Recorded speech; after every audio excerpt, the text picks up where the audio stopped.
ቢስሚላህ ወሰላቱ ወሰላሙ ዐላ ረሱሊላህ እንደገና ተመልሰናል። እንግዲህ የሐጅ ስራ አላህ Subhanahu Wa Ta'ala ያው ተቁርባቶች አድርጎታልና እንዲሁ ላይ መርላተ ላይ ሲታይ ጫዋታ ቢመስሉም ትልቅ ምስጢር ያዘሉ ነገሮች ናቸውና በሚገባ ልናቅ ይገባል። አንኳር ዋና ጉዳዮችን ነው የሚጠቅሰው። ዝርዝሩ ያው በሐዲስና በፊቅህ ኪታቦች በስፋት ተገልጿል። ግን ዋና ነጥቦችን ስተት ሊያመጡ የሚችሉትን ነገሮች እየጠቆመ ነው ያለው።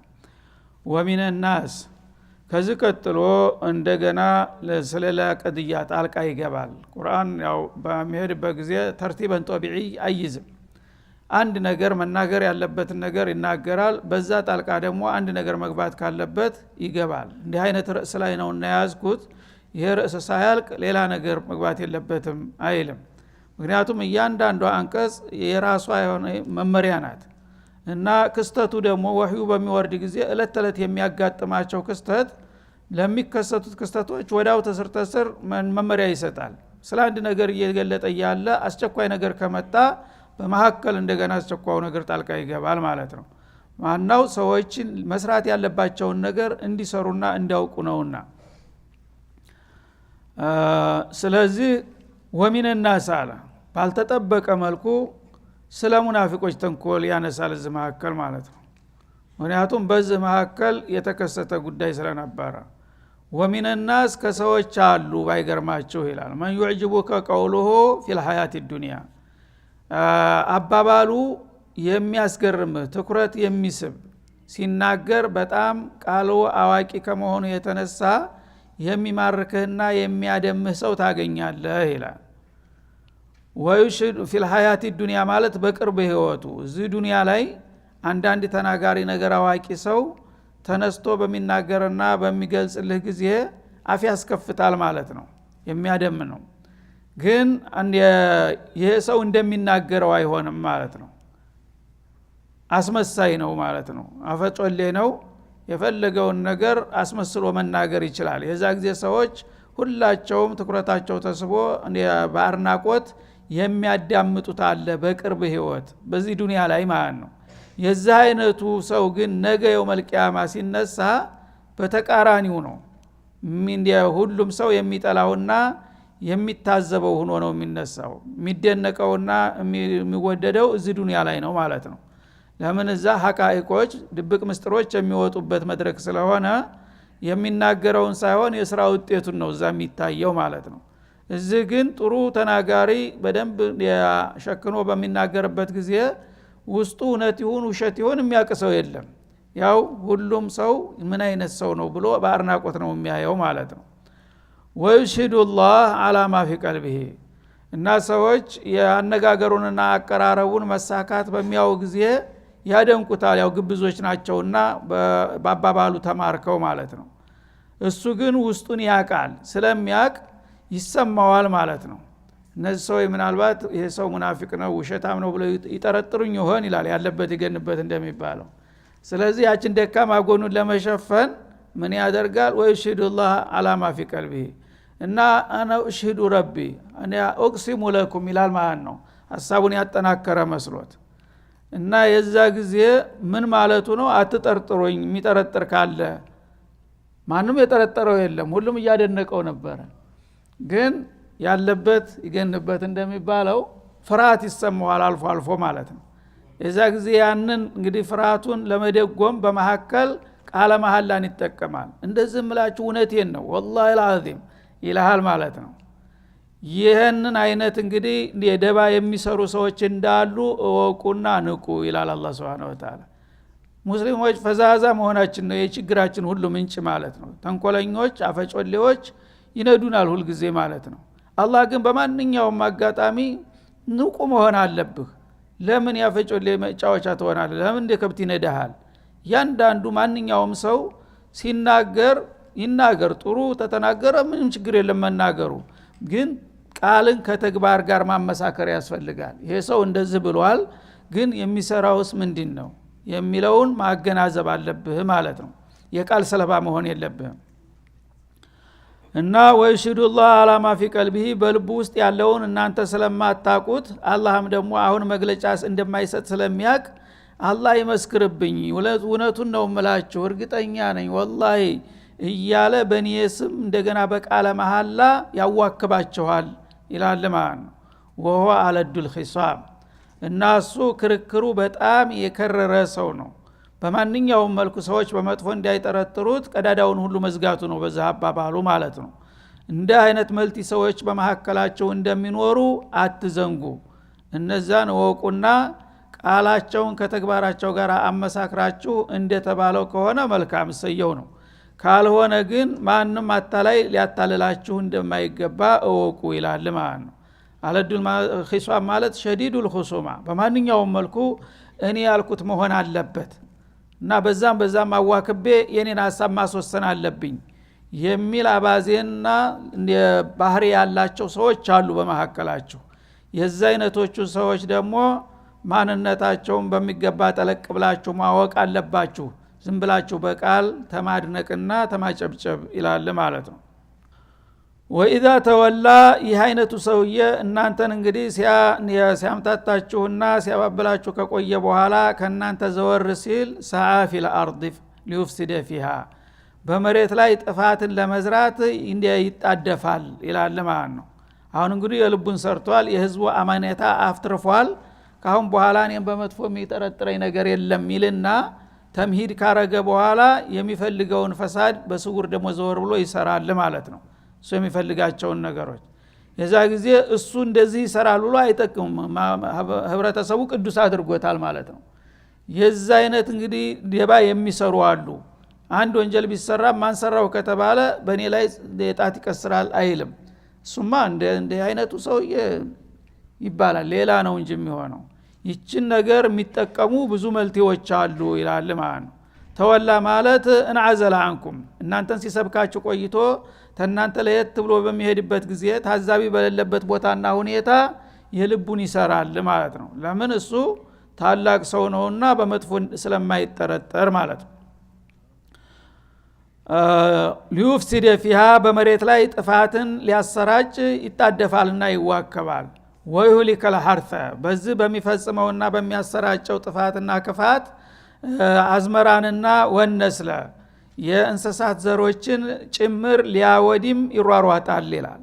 ወላህ ላ ዩሂቡል ፈሳድ አላህ Subhanahu Wa Ta'ala ጥፋትን አይወድምና ስለዚህ እንዲህ አይነቶቹ መልቲዎችና ተንኮለኞች የዚህ አይነት ጥፋታቸውን እንዲያሰራጩ አልፈልግም። ለዚህ ነው ንቁና አወቋቸው የምለው ይላል። እና ይሄ የመጣበት ምክንያቱ በአንድ ወቅት አኽነስ ኢብኑ ሹረይቅ አተቀፊ የሚባል ሰው ነበረ፣ ሙናፊቅ ነው። እና አመንኩኝ አለ። ነብዩ አለይሂ ሰላቱ ወሰለም እንቅስቃሴያቸው እያደገ ሲሄድ ወደፊት እንደሚሳካላቸው ገባው። መጀመሪያ ተቃዋሚ ነበረ። ይሄ ሰው የጋር መጋጨቱ የውጤቱ ጥሩ አይሆንም እና እንግዲህ ሳይመሽብኝ ቶሎ ከሱ ጋር መግባባት አለብኝ አለና በጣም የታወቀ ተናጋሪ ነበረ። ሂዶ ነብዩን ይሰብካቸው ጀመር ማለት ነው። በጣም እንደሚወዳቸው እንደሚያከብራቸው እስከ ዛሬም በነገ ዛሬ ነው እንጂ የቆየሁት መቆየት አልነበረብኝም ብሎ በሚገባ ሰበካቸው። እሳቸውን ጭምር ወሂ ካልወረደ ያው ገይባ ያውቁም። ስለዚህ እውነት መሰላቸውና ምን አይነት ሰው ነው ብለው አደነቁት ማለት ነው። ሰሃቦችም እንደዛው። ይህንን እንግዲህ ካደረገና በጣም ትልቅ ሰው አገኘን ዛሬ ብለው ሁላቸውም ደስታላቸው በኋላ አስተኛቸው ማለት ነው። በመጥፎ ነገር እንደማይጠረጠር ታመቻቸ በኋላ ሲመለስ መንገር ላይ የሷሃቦች አዝመራ ነበር፣ የደረሰ አዝመራ። እሱ ላይ አልፎ ሲሄድ በመንገድ ዳር እሳት ለኮሰበት ይባላል።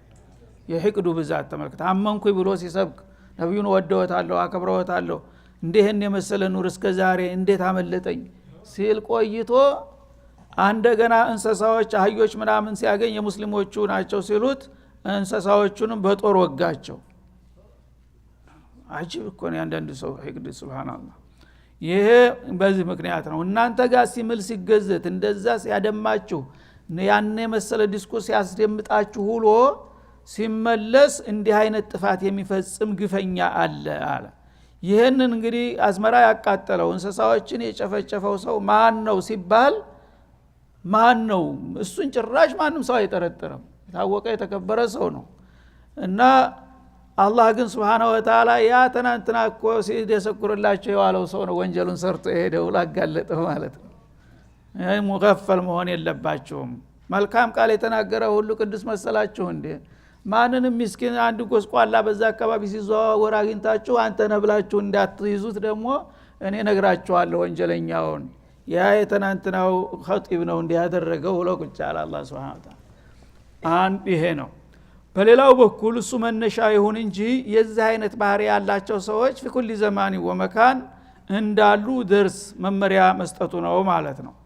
እና ከሰዎች መካከል በማንኛውም የህብረተሰብ መካከል እንወርባዎች በመላሳቸው የበላይነትን ሊቀዳጁ የሚያምራቸው አሉ በየዘመኑና በየሀገሩ ማለት ነው። ይህንን የሚያደርጉ ሰዎች እንዳሉ አውቃችሁ ጠንቀቅ ማለት አለባችሁ። መልካም የተናገረ ሁሉ ደግ ሰው አርጋችሁ አትውሰዱ በየዋህነት ይላል ማለት ነው።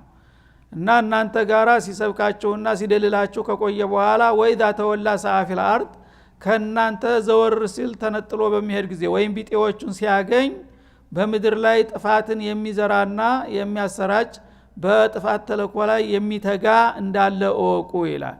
ይህንን በማድረጉ ሊዩፍሲደ ፊሃ በመሬት ላይ ጥፋትን ሊያስፋፋ ነው። ወይሁሊከል ሐርተ አዝመራንና ወነስለ እንስሳትንም ሊያወድም ነው ይሄን ያደረገው ይላል። ያ ሰበብ ንዙሉ እንዳለ ይቀመጥና አሁን ግን በአጠቃላይ በማንኛውም ጊዜ የዚህ አይነት ተልኮ ያላቸው ሰዎች በሚሰሩት ግፍና በደል በእነሱ ወንጀል ሳቢያ አገር እንዲጠፋ ያደርጋሉ ነው የሚለው በጥቅሉ።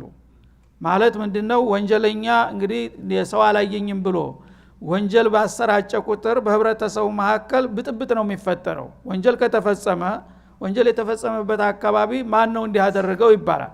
ስለዚህ ሰው ነው አንተም የምትጠላውን የምትጠረጠው ገሌ ይሆናል ትላለህ፣ እኔም ገሌ ይሆናል ትላለህ። መተማመን ጠፋ በመካከላችን ማለት ነው። ከዛ ፈሳድ መጣ፣ አላህ ይቆጣል፣ ያ ድርቅ ይመጣልሃል ማለት ነው። ጦርነት ይመጣልሃል በዛ ምክንያት። የዛ ጊዜ የሚመጣው ድርቅ ከሰዎች አልፎ ምንም የማያውቁትን እንስሳዎችን እንዲወድም ያደርጋል። ድርቅ 2 አመት 3 አመት በመደዳው ዝናብ ከቀረ ሰው ብቻ ነው የሚያልቀው? በሙሉ ዛፉ፣ ቅጠሉ፣ ሳሩ በሙሉ ከምድር ላይ ያለ ነገር ሁሉ አፈር ደም ይበላል ማለት ነው። በማን? በብዛ በተንኮለኛ ሰው ፈሳድ ሳቢያ ማለት ነው፣ እሱ በሚዘራው መርዝ። እና ስለዚህ እንስሳቶች ድርቅ በሚሆን ጊዜ ለعنቱላህ አለ በኒ አደም ይላሉ ይባላል። በራሳቸው ቋንቋኛን ሰማቸውም እንጂ እንግዲህ እነሱ ባመጡት መዘዝ እኛ ማለቃችን ነው፣ የአደም ልጅ እኮ ነው ይሄን ነገር ያመጣው እያሉ ያወግዛሉ ይላል። ይሄ እንግዲህ በእኔም በአንተም ላይ ሊመጣ የሚችል ነገር ነው ማለት ነው። መጠንቀቅ አለበት። ፈሳድ በሀገራችን በተለምዶ ክርስቲያኖቹ አስታውሳለሁ ህፃን ሁኜ እኔ ጎረቤቶቻችን እና አገር ታጠፋለህ ህፃን ልጆች ስበርሳቸው ሲጣሉ አንድ ነገር ልጅ ተመታ ከጎረቤት ይሄ ሀገር አጥፊ ነው የሚሉት ሽማግሎች። ይሄ ሀገር አጥፊ ለምን ወንጀል ተመጣ ሰዎች ተግጭት ከተፈጠረ መዞል ዓለም ከመጣ አገር እንደሚጠፋ ይናገሩ ነበር ክርስቲያኖቹ ጎረቤቶቻችን። ሽማግሌ የለም እንዴ? ሀገር ሰው የለም እንዴ? ይሄ እኮ ሀገር ላይ ያጠፋ ነው የተነሳው አትይዙትም እንዴ ይባላል። አሁን ግን ሰለጠነ የሚባለው ዓለም ሁሉ ይሄ ቀርቶ ጉልበቱ ከፈቀደለት ምን በተራ ጦር ብቻ በአይሮፕላን በሚሳኤል ከተማን እንዳለ በደቂቃዎች አመድ የሚያደርግበት ዘመን ነው በአሁኑ ጊዜ ያለው። ይሄ አላህ ግን Subhanahu Wa Ta'ala አንድ እንስሳ መግደል ወይም አንድ ድርቅ እንዲመጣ ሰበብ መሆንን ፈሳር ነው። ይሄንን የሚያረጉ አስባቦችን እንዲያትሰሩ እንዲህ የሚያረጉትን የመልቲዎች እወቋቸውና ተቆጣጣሯቸው እያለ ነው ያለው። አሁን ግን በግፍ ነው። በአለም ላይ ያሉ ዜናዎችን ስሙ እስቲ። በሙሉ ዜናዎቹ 90% እልቂት ብቻ ነው የሚያወሩት። ደስታ የሚያወሩት በጣም ትንሽ ነገር ነው። በገሌ ሀገር ይሄን ያህል አለቀ፣ በገሌ ሀገር ይሄን ያህል፣ በገሌ ሀገር በሙሉ ዜናዎችን እስቲ ልብ ብላችሁ ተከታተሉ። ትልቁ ዜና በአለም ዙሪያ እልቂት ነው። ጦርነት ያለበት ብቻ አይደለም፣ በተለያየ አጋጣሚ ብቻ የእልቂት ዜና ነው አመዝኖ የሚመጣው ማለት ነው። ይሄ ሁሉ ፈሳድ እየሰፋ መሄዱን ያሳያል ማለት ነው። ሰዎች ሰለጠን እያሉ ኢኮኖሚ አደገ እየተባለ ኑሮ ተሻሻለ እየተባለ ግን ፈሳዱ በዛው መጠን ደግሞ እየሰፋ ነው የሚሄደው ማለት ነው።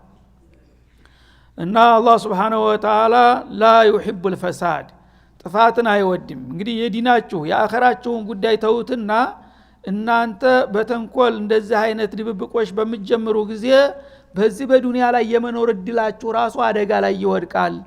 የዚህ አይነት መልቲዎችን ደግሞ ሀግ ማለት መቻል አለባችሁ። መራ ሚንኩም ሙንከረን ፈሊገይሩ እንደተባለው እና ሙፍሲዶች ትንሽ አጥፊዎች ትንሽ ወንጀለኞች አገር በሙሉ እንዲጠፋ የሚያደርጉ እነሱ ናቸውና ሁሉም ሰው ወንጀለኛ አይሆንም። በማንኛውም ጊዜ ቢሆን ጥቂት ወንጀለኞች ናቸው አገር የሚያጠፉት። ስለዚህ አንድ ቀን ነብዩ አለይሂ ሰላቱ ወሰለም የሆነ መናማዩና ደንግጠው ተነሱ። መዲና ላይ ተተነሱ በኋላ ወይሉ ሊልዓረብ ሚን ሸሪን ቀድ ይቅተረብ ቀድ ፉቲሐ اليوم من ردم يأجوج مثل هذه አሉ። ወይሉ ሊልዓረብ ሚን ሸሪን ቀድ ይቅተረብ በጣም ሰውነታቸው ተለዋወጠ። የጊዜ ባለቤታቸው ደነገጠችና አነህሊኩ ወፊነ الصالحون ያ ረሱላህ አለቻቸው። እና የአላህ ወዳጆች ትልልቁ ሰዎች እያሉ እና ወንጀል የተሰራ ብሎ አላህ ያጠፋን ይሆን እንዴ አለች። ነዓም ኢዛ ከثر الخبث አሉ። አሁን ትልልቅ ሰዎች መኖሩ ምን ፋይዳ አለው? አጥፊዎች ከበዙ አሉ። አጥፊዎች ከበዙ አህለል ፈሳድ ከበዛ ነብዩ አለ ስዲቆች አሉ ሷሊሆች አሉ ብሎ አይተውም። ምክንያቱም አላህን የሚያስቆጣ ወንጀለኛ ከበዛ ያ በርሰንቱ እያደገ በሄደ ቁጥር ሷሊሆችን ከፈለገ ይወስዳቸውና ሌላውንም ይጠርገዋል ማለት ነው። ስለዚህ የአላህ ነብይ እያሉ ምንም ነገር አይመጣብንም ብላችሁ መዝናናት የለባችሁም። ስዲቆቹ ኹለፋዎቹ እያሉ ምንም ነገር አይመጣም ማለት እንኳን አይቻልም። ፈሳድ በተቻለ ቁጥር መጥፋት አለበት። መጥፋት እንኳን ባይቻል መቀነስ አለበት ማለት ነው። ፈሳድ በርሰንቱ በቀነሰ ቁጥር ሰው ልጆች የመኖር እድል ይኖራቸዋል። ፈሳድ እያደገና እየናረ ከሄደ ግን የአኺራው ጉዳይ አይደለም። እዚህ ዱንያ ላይ የመኖር እድልህ አደጋ ላይ ይወድቃል ነው የሚለው አላህ Subhanahu Wa Ta'ala። ስለዚህ ወይሊከል ሐርተ ወነስለ የሚለው መጀመሪያ ሰበብ ኑዙል ላይ እንደተባለው ሙባሸረተን አዝመራ ያቃጥላል ወይም እንስሳ ሰውን ይጨፈጭፋል የሚለው ሳይሆን በዚህኛው አባባል በሚፈጽመው ወንጀል ሳቢያ አላህ ይቆጣና በላ ይመጣል ማለት ነው። በዛ በበላው ሳቢያ ሁሉን ነገር እርጥቡንም ደረቁንም ያቃጥለውና አገር እንዳልነበረ ይሆናል። ይሄንን ወቁና ተጠንቀቁ ይላል ማለት ነው። ወኢዛ ቂለ ለሁ ተቂላህ የዚህ አይነቱ አፈጮሌ ታዳ ከሰዎች ጋር ሲሆን መልአክ መስሎ ዘወር ሲል ሰይጣን የሚሆነው አላህን ፍራንተ ሰው ተው የያዝከው አካሃድ ትክክል አይደለም ብለው የቅርብ አዋቂ ጓደኛ ዘመዶች ሊሞክሩት ሲሞክሩ ደግሞ አላህን ፍራ አካሃድ እኛ ትክክል አይደለም ሰው አላወቀብኝም ታዛቢ አላየኝም ብለህ የምትሰራውና የምታወራው ነገር እኮ ጥሩ አይደለም ተው አላህን ብትፈራ ይሻልሃል ተብሎ ምክር ሲሰጠው አخذቱል ዒዘቱ ቢልኢስም እና ትቢት የበለጠ ይገፈትረዋል በወንጀል ላይ ማለት ነው። ለምን አላህን ፍራ አባላለሁ? አንዳንዶቹ ተቂላ ሲባል አንተ ተቂላ ይላል እንደ ስድብ ቆጥሮት ማለት ነው። ተቂላ ማለት በጣም ጠቃሚ ምክር እኮ ነው። አላህን መፍራት ለሁላችንም ስንቅ መሆን አለበት። ወተዘወዱ فإن خير الزاد التقوى እንዳለው ማለት ነው። ግን እተቂላ ያ ፉላን ሲለው አንድ ሙኻለፋ በሚያይበት ጊዜ ደሙ ይፈላና የበለጠ ምን አጠፋ ብሎ ደንገጥ ማለት ሲገባው አንተ ተቂላ ይለዋል ማለት ነው። እና ይሄ ትቢት ነው። ትቢቱ የበለጠ እንደገና ያንደረድረዋል።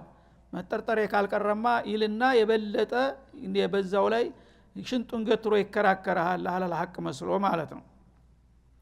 አخذቱል ዒዘቱ ማለት አልሐሚየቱ ማለት ነው። ሐሚየተል ጃሂልያ ደራ ይዘውና እኔ እንዴት በመጥፎ ተጠረጠርኩኝ እያወቀ መጥፎ እንደሚሰራ እያወቀ ለምን ሰዎች በመጥፎነቴን ይናገራሉና ማስጠንቀቂያ ይሰጡኛል። ስለዚህ ከላይ ላይ ዲፋዕ ማድረግ አለብኝልና ባለ በለለ ኃይሉ ተነስቶ ይከራከራል ማለት ነው። ይልኢስሚ በወንጀል ላይ የበለጠ የደራው ያንደረድረዋል ማለት ነው።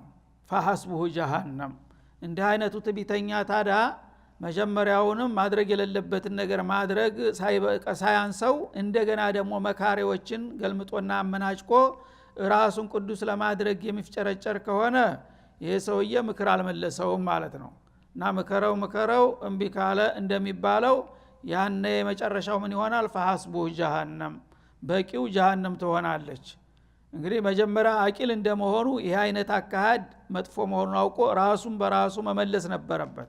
ከዛ አልፎ ደግሞ ዘመድ ወዳጆች ሲመክሩት እምቢ የሚልና በትቢት ተንደርድሮ አካከ ዘራፍ የሚል ከሆነ ይሄ ደንበር አልፏልና ዳኝነቱን ለኔ ተተውታላችሁ ጀሃነም ተደግሶለታል ይላል አላህ Subhanahu Wa Ta'ala።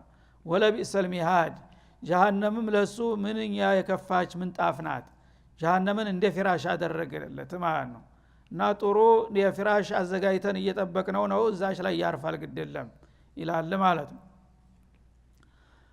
እና እንግዲህ እያንዳንዳችን ራሳችንን መጠርጠር ይኖርብናል አንድ ነገር እንደዚህ አላህ Subhanahu Wa Ta'ala ተጠር ያሉ ቃላቶችን እና አያቶችን በሚሰነዝር ጊዜ እኛ ሁሉ ጊዜ ሰዎች ስንባል አሻግረን ነው የምናየው እና ራሳችን ላይናችን ቅርቡ ፊታችን ነው ተአካላችን ሁሉ አይደለም ግን አይናችን ፊታችን ላይ ሆኖ ፊታችንን አያይም ሌላውን ሩቅ አካል ነው አሻግሮ የሚያየው እንደዚህ ነው አይብ ነገርም ከተነሳ ትችትም ከተነሳ እገሌ ይሆናል እገሌን የመሰሉትን ሰዎች ነው ብለን ነው ጣት ምንቀስረው ማለት ነው እኔ እኮ ለሆን እችላለሁ የሚለውን እንረሳለን ይሄ የሰው ልጅ ድክመት ነው ማለት ነው እያንዳንዳችን ሁሉ በኒ አደም ኸጣ ወኸይሩል ኸጣኢነ ተዋቡን እንዳለው ሁሉም ለስተት የተጋለጠ ነው የስተት ፐርሰንቱ ሊለያይ ይችላል ያንዱ በዛ ያንዱ አነስ ያንዱ ከበድ ያንዱ ቀለል ሊል ይችላል እንጂ ሰው ከተባለ ደካማ ጎን አያጣውም ማለት ነው ራሳችንን ከገመገም ተማንም የበለጠ እናቃለን ራሳችን ምን እንደምንሰራ ከሰዎች ጋር ሰውን ምንሰራው ምንናገረው ምንድነው ብቻችንን ስንሆን ምናረገው ምንድነው ይሄንን ራሳችንን መገምገም አለብን ማለት ነው ይሄንን እንግዲህ በሚባልበት ጊዜ ግን ሩጦ ቀድሞ እገሌን የመሰሉትን ሰዎች ነው አይደለም እንላለን ማለት ነው እኔን ነው ብለን ነው ማየት ያለብን እኔን ነው ሌላውን ማምናቃለሁኝ ከላይ መልካም መጥፎ መስሎ ኸይረኛ ሊሆን ይችላል ብለን ነው በአክስ ነው መገመተ እኔ ግን አቃለሁኝ ሰዎች ጥሩ ሰው ነው ብለው ያመጉሱኛል ያደንቁኛል እኔ ግን አቃለሁ ጌታዬ ምሰራውን ጥፋቴን ብለህ ከጌታ ጋራ መታረቅና መስማማት ያለብህ መጀመሪያ ወደ ራስህ ታርጌት ስታረግ ነው ማለት ነው እና ومن الناس من يشري نفسه ابتغاء مرضات الله በአንጻሩ ደግሞ እንደገና ተቃራኒውን ሰው ይጠቅሳል ማለት ነው አንዳንዱ ከላይ ቅዱስ ውስጡን ርኩስ ይሆናል ማለት ነው እንዳለፈው ሌላው ደግሞ ከላይ ደካማ በሰው ዘንዳ ቦታ የሌለው ይሆንና አላህ ዘንድ ደግሞ ትልቅ ይሆናል ማለት ነው ይሄ ሁሉ ሁለቱንም በራሳችን ላይ ማምጣት አለብን እኔ ለምሳሌ ደካማ ሆኜ ሰዎች የሚንቁኝ ቦታ የማይሰጡኝ ከሆነ ምናልባት ከጌታዬ ጋር ያለው አላቃ ምን ይመስላል ብዬ በገመግም ከጌታዬ ጋር ያለው ጥሩ ነው ምንም ግን የጌታዬ ከለከለውን ሰርቻ አላቅም ያዘዘኝንም አጓድል ያላቅም የሚል አቋም ካለኝ አላህ ዘንድ ቅዱስ ነኝ ማለት ነው ሰዎች ግን ይንቁኛል ችግር የለም እሱ ይናቀኝ ምን ይጎዳኝ እሱ የፈጠረ ጌታ ጋር ከተስማማሁኝ ማለት ነው በተቃራኒው ደግሞ ከሰዎች ዘንዳ ትልቅ ቦታ ተሰጥቶት የሚወደስ የሚመጎስ ይሆናል ውስጡን ግን ከአላህ ጋር ኸርባን ነው ማለት ነው ይሄ ሰዎች ማደንቁት ምንድነው ጥቅሙ ስለዚህ ሰዎች ሁሉ ጊዜ ከዛ አይወጡም ማለት ነው ወይ በሰው ዘንዳ የሚደነቁ ናቸው ወይ የሚናቁ ናቸው በአላህም ዘንዳ ወይ የሚወድቁ ናቸው ወይ የሚነሱ ናቸው ማለት ነው ሚዛኑ ግን ይለያያል የአላህ ሚዛንና የሰዎች ሚዛን የተለያየ ነው ማለት ነው እሱም ያዩ ውስጡን እነ ሰዎች የሚያዩት ላይ መርላ ነው እና ስለዚህ ምን አለ ወሚን الناس ከሰዎች አሉ من يشري نفسه من يبيع نفسه ራሱን የሚሸጥ ሰው አለ አለ ابتغاء مرضات الله يا اللهን ውዴታ በመሻት ያ አላህን ውዴታ በመናፈቅ ሁሉን ነገር ለአላህ መሰዋት ፈልጋለሁኝ ሌላው ቀርቶ መተኪያ የሌላት ነፍሴን እንኳን ካስፈለገ ለአላህ ልሰጥ ዝግጁ ነኝ የሚሉ ጎበዞች ደግሞ እንዳሉ አቃለሁኝ ይላል አላህ Subhanahu Wa Ta'ala እና يشري شرع بمعنى باع وبمعنى اشترى ሁለቱንም ማዕና ይይዛል እዚህ ላይ من يشري نفسه ማለት من يبيع نفسه ራሱን የሚሸጥ ሰው አለ ማለት ነው ተእخلاص ብዛት የተነሳ እንኳን ጉልበቱን እንኳን ገንዘቡን እንኳን ጊዜውን ንብረቱን ይቅርና ነፍስህን ፈልጋለሁኝ ዛሬ ለኔ ተሰዋ ቢለው አላህ ቅር የማይለው ጎበዝ አለ ማለት ነው እና ለጌታ የሰጠኸኝ ነፍሴን አንተ አይደለህም እንዴ አንተ ተፈለካት ለአንተ ቁርባን ቢሆን ደስ ይለኛል ብለው የአላህን ውዴታ ለማግኘት ሲሉ ነፍሳቸውን እንኳን የማይሳሳሉ ለኔ ለመስጠት ይላል ወዳጆቹን ደግሞ ሲያደንቃቸው እነዚህ ሰዎች ግን በደካማዎች እይታ ቦታ የሌላቸው ሊሆኑ ይችላሉ ሩባ አሽዓሳ አኽበረ መንቡድን ቢልባብ አሉ ላ ይؤበሁ ለሁ ራሱ ጨብራራ የሚል ሰው የሚቀም ሰው የሌለው ጎስቋላ ሰው ዘንዳ በር ላይ እንኳን ቢመጣ ምን ልታረግ መጣ ዞር በልባክ ተብሎ እንደውሻ የሚገለመጥ ስንቱ ነው አላህ ዘንዳ ቦታ ያለው አሉ ረሱል አለይሂ ሰላቱ ወሰለም። በተቃራኒው ደግሞ ስለዚህ መርዳት ኢብቲጋእ መርዳቲላህ ጦለበ ሪዶላህ የአላህን ውዴታ ፈልጎ ሌላው ቀርቶ ነፍስህን እንኳን ስጥ ቢሉት ወደ ኋላ የማይልና የማያንገራግር እንዳለም ይታወቃል። ከነዛ ለመሆን ነው መጣር ጎበዝ ማለት ነው የሚለው። ወላሁ ረኡፉን ቢልዒባድ እና አላህ Subhanahu Wa Ta'ala በባሮቹ እጅግ ሩህሩህ ነው። ጉዳችሁን እያወቀ እንግዲህ በእናንተ ሚዛን እርኩሱን ቅዱስ ስታረጉ እንደገና ቅዱስን እርኩስ ስታረጉ ይሄንን ገበናችሁን ባይሸፍንላችሁ ኑሮ ጉዳችሁ ይፈላ ነበር። በባሮቹ ሩህሩህ ነውና ይሄን ሁሉ እያወቅኩኝ ነው ሸፋፍኝ ያዝኳችሁ። ግን እናንተ ዛሬ ብትሸፈኑ ነገ የምትጋለጡበት መድረክ ስለሚመጣ ልብ ልትሉና ቆም ብላችሁ ልታስቡ ይገባችኋል ይላል። ወሰለላሁ ዐለይሂ ወሰለም ዐለ ነብዩ